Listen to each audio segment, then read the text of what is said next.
Hi, can you hear me okay? Yeah. Thanks for willing to do this.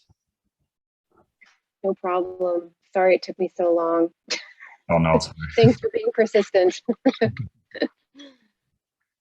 So I can just start from the beginning in terms of Sure. outside of your music career. I was wondering what it was like being in Oh, What a Night. Oh, wow. Ah, that's a great way to kick things off. You know, I haven't thought about that movie in so long. Thank you for reminding me. Yeah. Um, so, okay, well, I think I was 14 or 15 years old, and I was already singing professionally. Right. And so I was kind of working already. And I remember that uh, I was asked to do this kind of corporate show.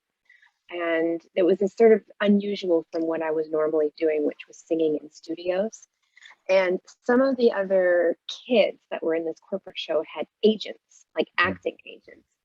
And so it was around that time when I said to my mom, I wanna get an acting agent. She's like, you want to act? Okay. And I'd never, so we looked around and we found an agent. And then, my agent started sending me out on auditions. Again, I didn't really have much experience with the audition process. And this movie came, What a Night, and actually auditioned for the female lead in the movie. And for whatever reason, they took my performance to be comedic, and I wasn't trying to be funny. Yeah. And so they ended up casting me as this character of Lorraine, who was just a little part in the movie, and she's supposed to be a kind of a comedic role. And I was excited to learn that I got a part in a movie, and even more excited when I learned that Corey Haim was the star of the movie, Right. because he was like a teen idol. I had pictures of him on my wall from Tiger Beat magazine, and now I was going to be in a movie with him. So the whole thing was quite surreal. But one thing that I do remember is that some people go on a movie set and they think, I love this. This is where I was meant to be.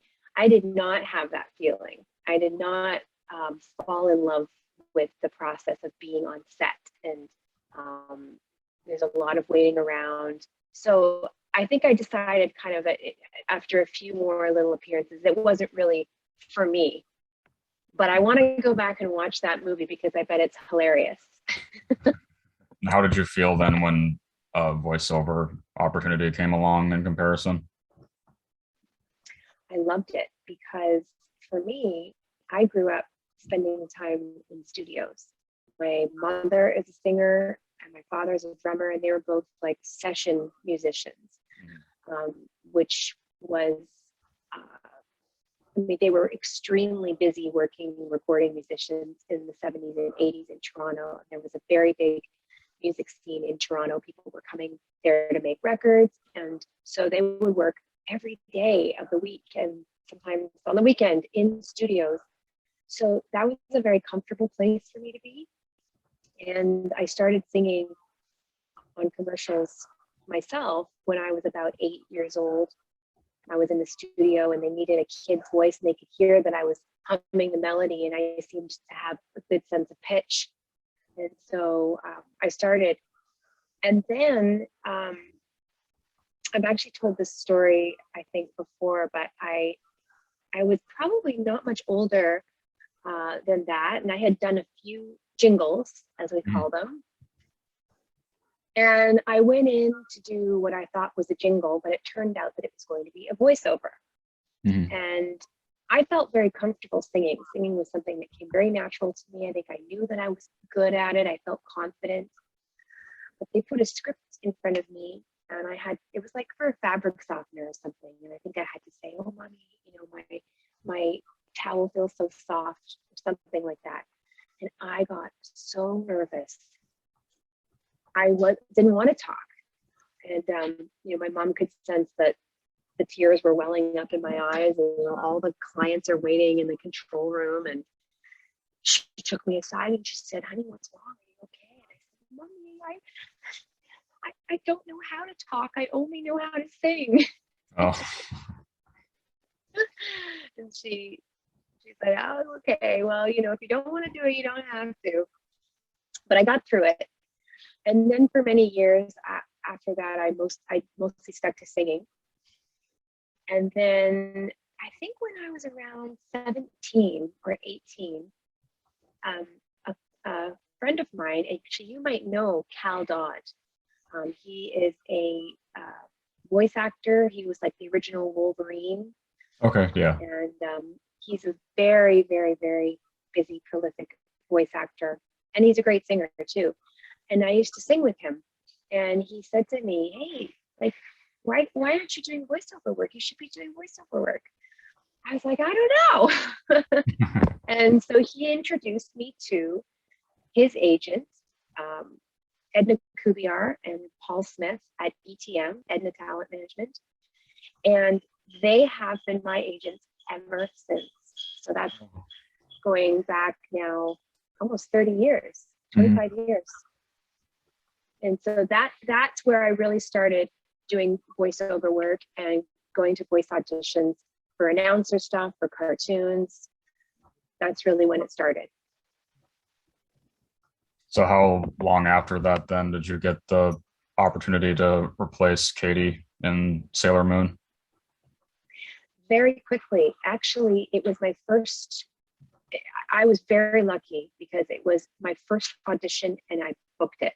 And the stars really aligned. Like I said, I was lucky. I was in the right place at the right time, and I had the skills.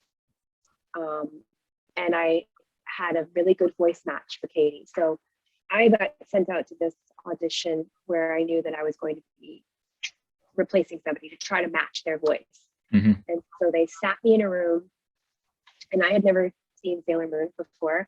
And I watched it, and I had the scripts, and I had to do my best to sound like her. And like I said, it came fairly easily because we just naturally have very similar sounding voices.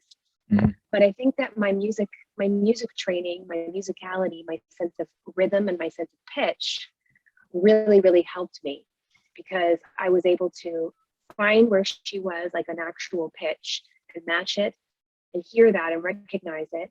I was also able to match her speaking pattern and cadence, which is something that's really important when you're doing dubbing, because you have to fit in the dialogue in a very predetermined space time. So I think that the stars aligned for me, you know, my musicality, the luck of my voice sounding like hers, and signing on with the agency. And I booked that. And I remember that I was out with my family, I think, like at an amusement park that day. And I don't even think that we had cell phones at that point. Well, maybe I had a cell phone, but I remember that I used to have to use a payphone and call to get my messages. And I called and talked to my agent. He said, "You booked the job." Like, it doesn't happen every day that you book your first Right. every audition you go to. And it was a great learning experience working on Sailor Moon, because like I said, we had to do dubbing. You seem like you probably know a lot about this world of dubbing and anime, and different methods of supporting cartoons. Am I right? And well, because Katie was actually the first voice actor that I had interviewed back in like this time last year. And I thought I was going to ask next, because both Susan, Katie, and Linda had like separate stories of their own personal experience with Nicole. Nicole was one of my very first voice directors, and she was really tough. She was a tough director. She would often ask us to do takes over and over and over and over again. And there was a lot of yelling in Sailor Moon, so it was very taxing, very taxing. And I'm probably at that time was more naturally as kind of a soft-spoken person, so she probably needed to work me to get the volume that she wanted. But I would say that she was known for being a tough director, challenging and demanding, and so I would say that those sessions were quite stressful due to all of those things. And did you have to audition for Mina too then? Yeah, and that was a really strange turn of events because there was a shakeup. There was a shakeup of all kinds of casting, and there was shakeups on the production team and the director. And if I do recall correctly, I remember getting called in to audition for several different roles. Okay. Now, Katie was back, I believe. You probably know more than I do. And I remember being very surprised when I got cast as Sailor Venus, because and then I was really very much trying to voice match. And that's something I remember reading back in the day, reading on fan forums and Sailor Moon forums. There was like a lot of backlash that they didn't like the way I was doing the voice. And I wanted to say, I'm being directed. I don't get to decide, Yeah. But it was such a fun experience because I learned so much. And whenever we got to record together as groups, that was just the most fun. Because, sometimes there would be 2 or 3 of us that would get to record together. We had a lot of lines together. And it just really helped with your energy. It also helped, especially when you were having a tough day or you were feeling like the director was being hard on you, and you had the camaraderie and the support of your fellow actors and castmates, and we were all sort of in the same boat. So. And could you personally relate to Mina at all? No, not. I would like to. I'm going to answer that question honestly, and I more felt a kinship with Sailor Mars, with Ray. Okay. Yeah. I really liked the character. Right. Yeah. And I know one person from the original cast who's never been interviewed and nobody can really find now. Did you interact much with Sarah LaFleur, who was Uranus? Oh, I remember her name, and I don't think that we did many sessions together, if any. Okay. Yeah. I remember doing sessions with Susan Roman. Yep. I think that I remember doing sessions with Katie at some point when the transitions had all happened. Okay. Oh, and who played the character and she had the little tiny baby voice? Oh, this was in the later seasons. Rini? Yeah, and I'm trying to remember what her name was. Oh, and Sugar. We did some sessions. Yeah, exactly. Yeah, we did sessions together. I remember that. But I love all the people that were involved in the show. I mean, it's a great group. And I don't know if you've ever been told of the reason why the final season wasn't dubbed. Did you know about that? No, tell me. Because in the final season, there's a group of 3 guys that are also the love interests for the girls, but when they transform like into their sailor counterparts, they transform into girls. Oh, okay. So that's why I know that back then, like, that wouldn't have been allowed. Cartoon They Network. were ahead of their time. Yeah. It's incredible to me how solid and dedicated the Sailor Moon fandom is. Mm-hmm. It really blows my mind. And so then after that, I guess what the next voiceover thing would have been in 16. Yeah, there were a couple of other things in there. There was a show that I did called Bad Dog, which was Okay. like a kid's cartoon, and I played the daughter Penelope. That was also one of my first jobs, and actually that was my first original animation job where Okay. they were animating to my voice, so I didn't have to. It wasn't dubbing.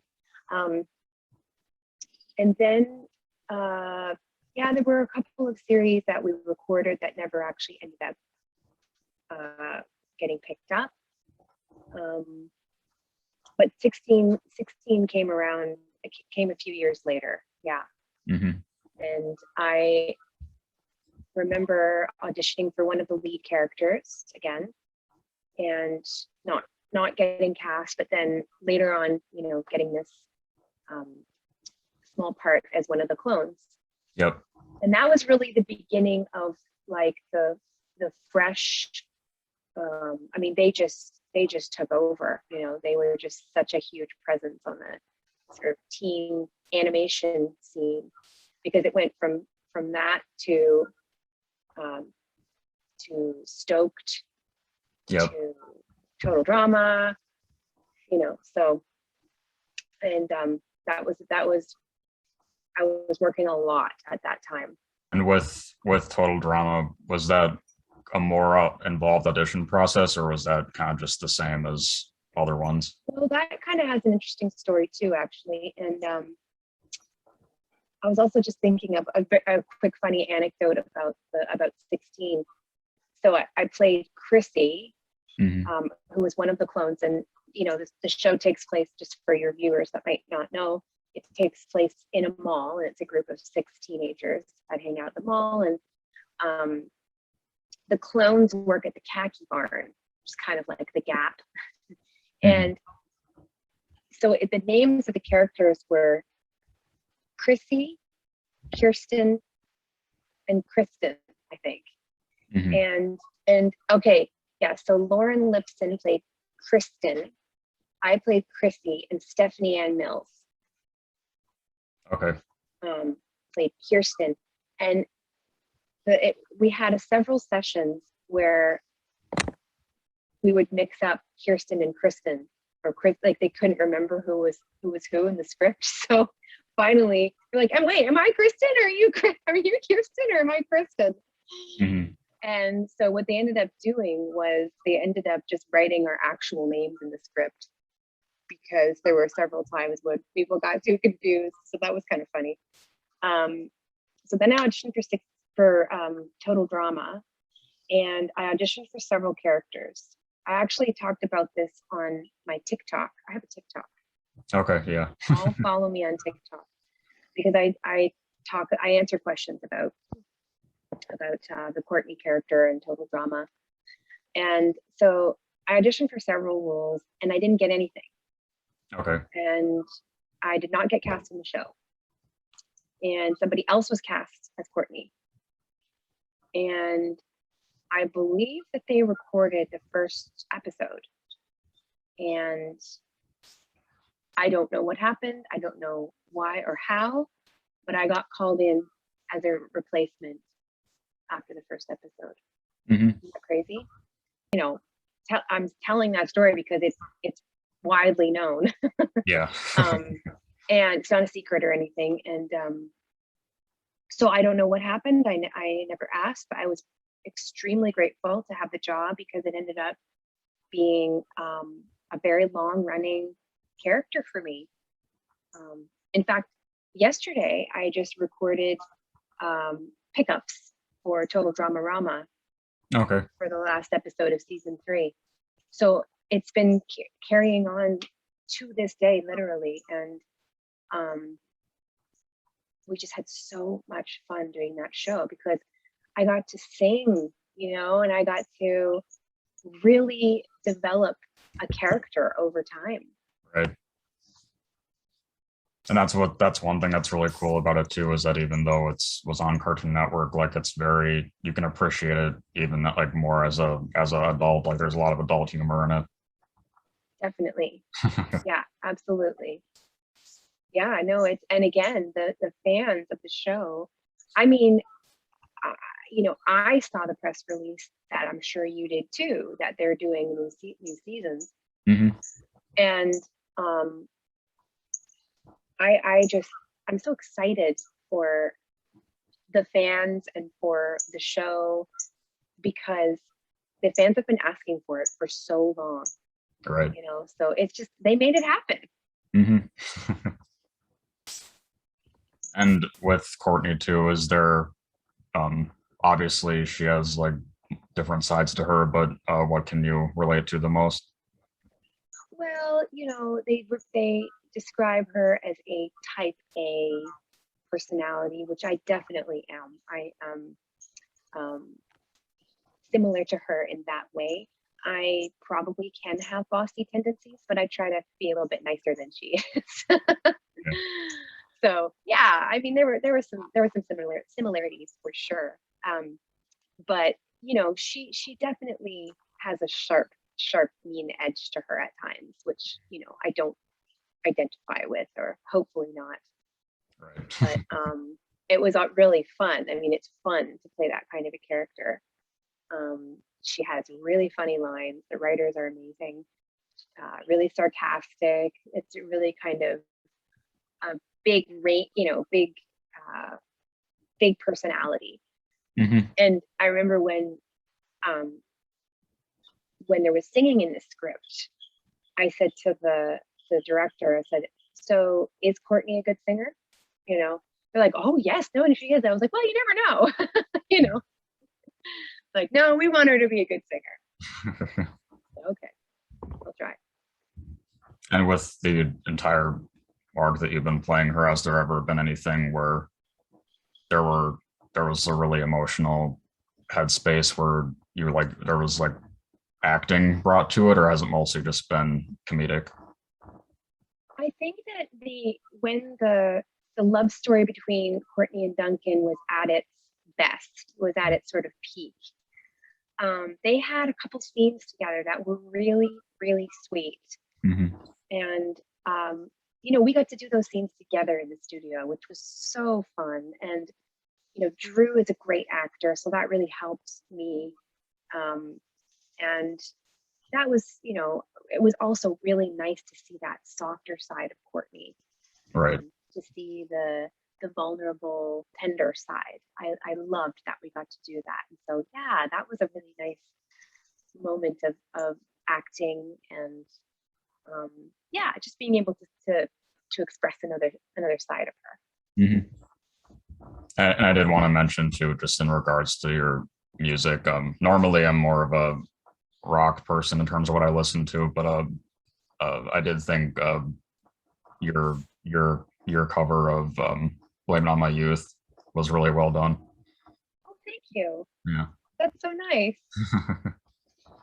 I wasn't the song I was expecting you to say. I don't know what I was expecting, but it wasn't that. It's a beautiful song. Classic. And then aside from Courtney, with Lori and Elodie, were those just like given to you?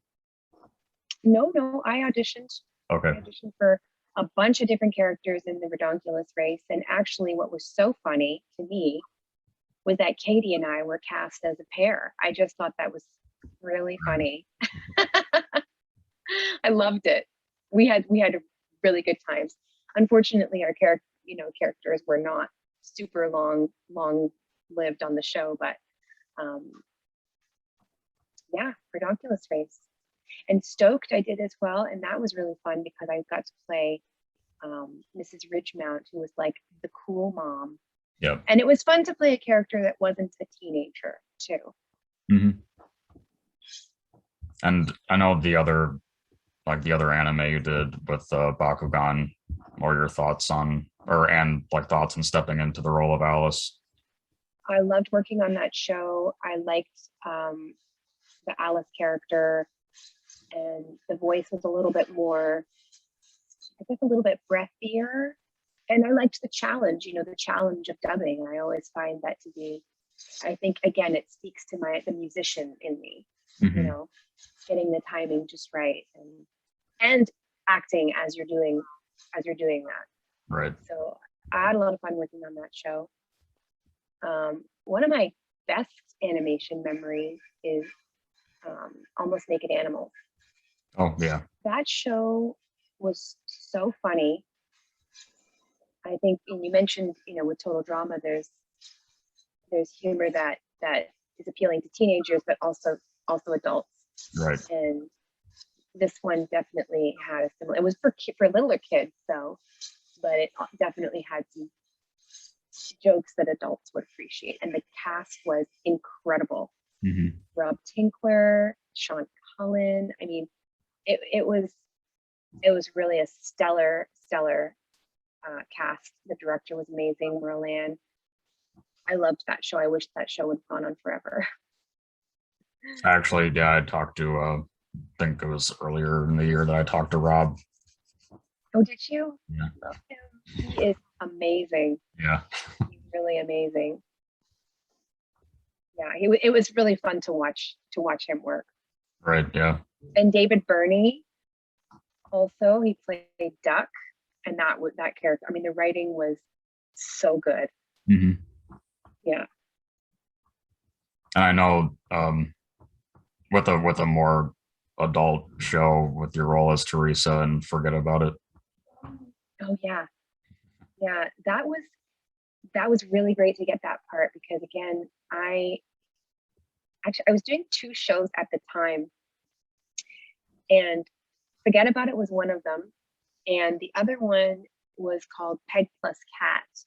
Okay. And in Peg Plus Cat, I played a mermaid, and in Peg Plus Cat is a really sweet show for little kids, teaching about, sort of basic concepts, learning about numbers and shapes, and I was playing this singing mermaid, and then I would go to my other job where I would play this, kind of rough teenage girl in this adult comedy, Forget About It, where we got to swear, and some of the stuff was pretty risque. Yep. And that was part of the fun of that show, because it was like, sorry, it's so dark. Sorry about that. That was part of the fun of that show, because I was like, I can't believe I'm saying this. I can't believe I get to say this. This is ridiculous. And one of the things that was really fun about working on Forget About It was that we got to do table readings. We got the whole cast met, and we would sit around the table and read through the episodes. And that was such a luxury to be able to do that. That show went through quite a challenging few years of development before it finally happened. Yep. I mean, I think I auditioned for it several years before it actually came to fruition. And so for a while, I didn't even think it was going to happen. And then it did. And we did 3 seasons. Yep. Yeah, because I was about to ask. It looked like it went on for a few years. Mm-hmm. I think it was 3. And yeah, I would have really loved for that one to continue on as well, because again, well, it's just the people, the engineers and the directors. It's just you get into a great groove. And Total Drama Rama, the season is over. Season 3 is over, and when I was signing off on the call, the Skype call to the director, it was like, okay, I'm gonna miss you guys. Just such a fun experience. Mm-hmm. I guess, well, in terms of voiceover, is that the most recent thing that you've worked on in general? That one, and a pretty recent one, is called The Remarkable Mr. King. Okay. That's pretty new, and I play a skunk named Chanel, and she plays clarinet. And it's a really sweet show as well. What else have I done recently? Total Drama Rama has been the most recent, and which is fun because I'm doing the younger version of Courtney. Yeah. And earlier on in your career, did you ever get any aspiration to move to LA or New York? I didn't. And I think part of the reason was that, as I mentioned earlier, like I was working from a very young age, and I was working a lot. I mean, all throughout my 20s and 30s, I didn't feel like I was lacking for anything. I thought I've got a really good situation here. I'm getting a lot of auditions. I'm getting a lot of roles. I'm working with great people, and why would I leave? Right. And did your success in Japan with your music surprise you? When I put out my album called, well, that's another reason that I didn't really leave, I think, is because I had a major musical community too in Toronto. When the album Like a Lover came out in 2005, which was my fourth album, I decided to hire an entertainment lawyer to take the album to this event that happens every year in France, Okay.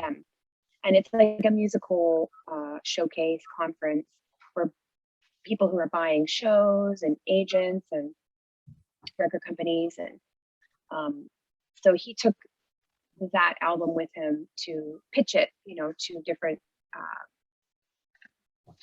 labels to see if anyone would be interested in licensing it or distributing it. And one of the people that we were interested in was JVC in Japan, and they were very interested in it. And so they released a version of that album there. And then that followed with, I think, the next several albums were released there through JVC. And the first, I think it was Winter Wonderland, which was my first Christmas album that came out in 2006. That was the first time that I ever went. And they asked me to do a Christmas show at the Cotton Club, which is like a beautiful supper club, very reminiscent of a New York club. It was actually based off of the original Cotton Club in Harlem.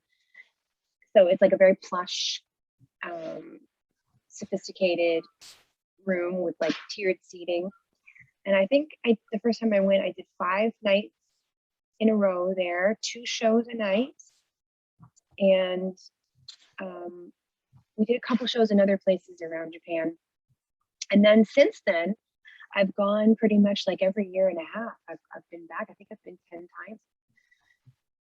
And I mean, for any musician who is a touring musician, just being able to travel the world with your band, your bandmates playing music, I mean, there's nothing better than that. Right. Experiencing different cultures, the food, the language, the music.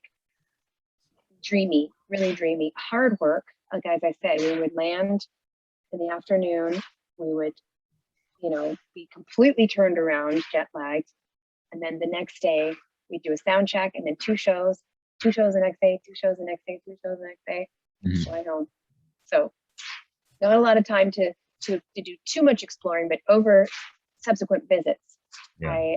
I've really grown to love Tokyo, and been so lucky to explore it with my friends. Yeah. And I was wondering too, if you ever worked with or met Kenny G, because my dad's sister actually married his brother. Oh, okay. I never did. Okay. No. Of course I know who he is. Yeah. I think everyone does. Yeah. Pretty Have basic. you been like starstruck in terms of anybody that you've gotten to work with musically? I recall being starstruck when I met Celine Dion. Okay. Yeah. This was a long time ago, and I was singing at the Juno Awards. The Juno is like Canada's Grammys. Right. So I was singing for the opening number of the show, backing up Quebec, Canadian singer from Quebec named Rock Voisin, and he had a very big hit that year. And so he had like a choir backing him up. And I was there, and I remember walking from the stage to my dressing room, and all of a sudden I turned, I felt a presence, an energy enter the room. And I looked over, and Celine Dion was like floating into the room, and she had this long black kind of cloak on, so that just made it all the more sort of mystical and magical. Mhm. And she looked right at me, and I probably just looked like, you know, she looked right at me and she said hello. And yeah, I think I was only about 18 at the time. Okay. She was, of course, she was a mega star already. So that was a bit of a starstruck moment. Mhm. And do you have usually the way that I end every interview I do is asking, what do you want your legacy to be? I want people to remember me as a nice person. That's the most important thing. You know, I mean, that's the beautiful thing about being a musician specifically, is the ability to, you know, create something that wasn't there, that didn't exist before. You know, you make a piece, you start with nothing, you create a piece of music, and that piece of music has unlimited potential in terms of how it can affect other people's lives. Mhm. You know, I mean, I think we all have songs that, you know, I always consider music to be like, it's the soundtrack to your life, obviously, you know. So songs can bring you right back to a certain memory. Music gets you through difficult times, you celebrate great times. So being able to contribute to, you know, a lasting potential soundtrack to somebody's life feels like a pretty great legacy. Mhm. Or if there's in regards to your like voiceover career, if there's anything that you want your fans of that to take away from your performances. Um, that's a really interesting question. You know, I just appreciate so much. I appreciate how invested the fans of, you know, I'll say specifically Total Drama, because that really has a life of its own. Yep. I really appreciate how invested people are in the characters, and to me that says that the entire team that created the show did a really good job, you know, of making these characters so strong that people hold onto them so fiercely. Mhm. You know, and that's everybody. It's the writers, you know, the creators, the animators, the directors, and the voice actors. And so all of those things come together to create these characters that people just are keeping alive. Mhm. That's really cool. It's really, really cool. I hope that I get to be on Total Drama again. I think they're doing a whole new cast, but I will cross my fingers that maybe some of us will get to make guest appearances along the way. That would be so fun. Well, I'm sure you've seen too. I was just about to say that it seems like there's even a whole new legion for a fan base of that show, because there's like a bunch of new videos of like 7 minutes of Courtney being iconic and stuff like that. Oh, it's great. I love it. Yeah. I love it. Yeah, I joined when I joined TikTok, I was very late to the party. Mhm. And I did, and then he asked me a question about something like, have you ever done any, oh, I can't remember. It was like, did you ever do any acting or something? I said, yes, I've done acting, voice acting, and I was Courtney on this, and it was like, what? You know, all of a sudden I went from, you know, 0 to thousands of followers, most of whom are Courtney fans. And the thing that I couldn't believe was the amount of fan created accounts for Courtney, for Dunkney, and that just, I tell you, it brings me a lot of joy. I think it is so cool. Mhm. Do you get very many messages like about Sailor Moon still too? Yeah, definitely. Yeah, and Bakugan. Total Drama is the number one, but Sailor Moon, I would say, is like a second, just second to that. And again, those are the two really strong fan bases that are keeping it alive. Yep. So keep going and demand that Courtney come back. Well, thanks. I'm glad that we finally got to do this. Thank you very much. And thanks again for following up. Yep. And it was great to talk to you. And yeah, I watched some of your other interviews and they were really entertaining. So Well, thank you. Thanks so much for having me on. Okay. Thanks. Cool. Well, thanks again and have a great day. Yeah, you too. Okay. Bye-bye. Bye.